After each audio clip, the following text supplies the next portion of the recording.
Hi, this is Bob Vineyard with the Georgia Medicare Minute.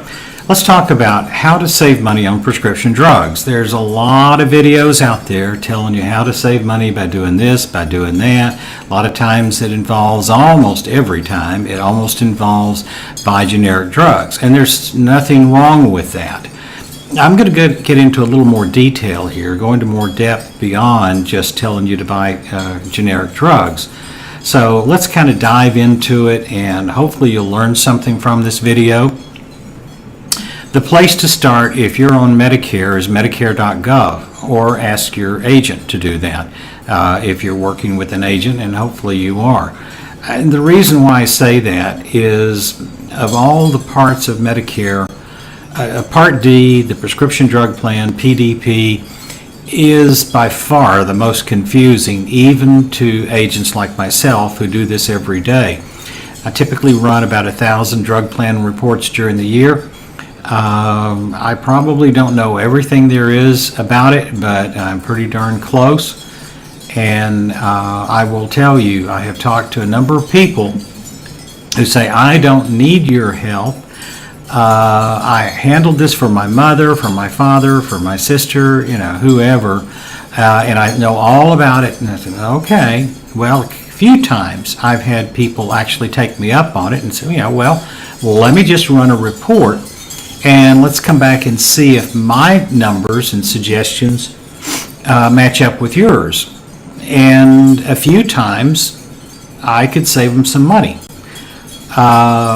So, just because you think you've done it before and you can do it again, sometimes a set of eyeballs might help.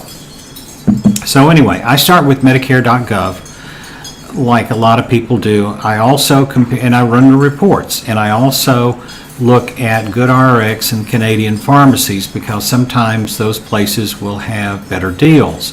I'll talk about discount cards in just a few minutes.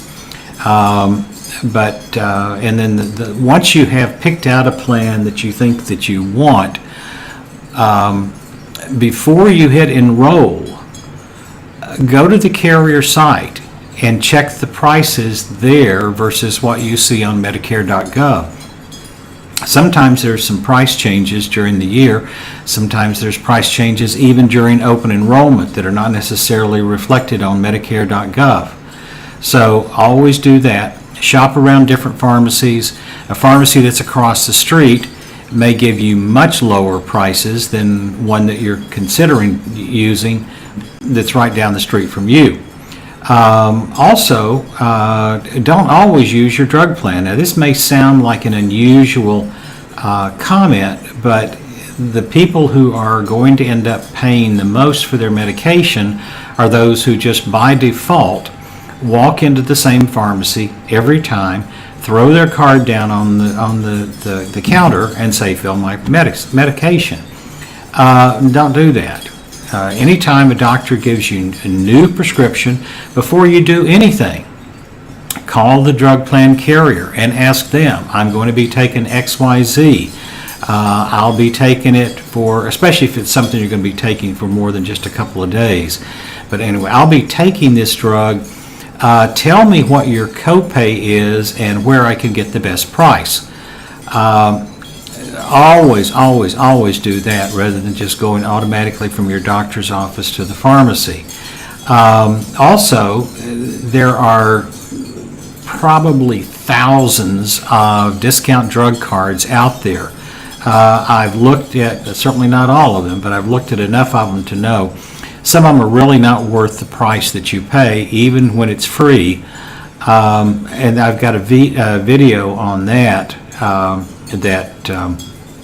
actually is done by a pharmacist. It's not my video, but I'll link to that below this video. You can always ask for a cash price. Now, that's another tactic to take. You can ask the pharmacist, well, how much is this drug if I use my card? How much is it if I pay cash? And sometimes they may have a lower price, especially on generics, but it could be other things too. There are some pharmacies that have a $4 drug program. $4 drug copay, and a lot of times that's less than what you're going to be paying with your drug plan. So they always take that into account. Shop online. I've got a link to a video by a consumer magazine that goes into a lot of detail there, which I found to be interesting. I personally didn't learn anything from it, but I thought that there were a lot of people out there who will benefit from it. I'll provide a link to that below this video in the description. And again, as I mentioned, not all discount cards are the same. Some of them are really not worth it. GoodRx is one that I have used personally and I've recommended for a number of years. It seems to be consistently good at delivering low prices. So that's what I have to say about finding the lowest drug plan, prescription drug prices. You have a nice day, and we'll see you around.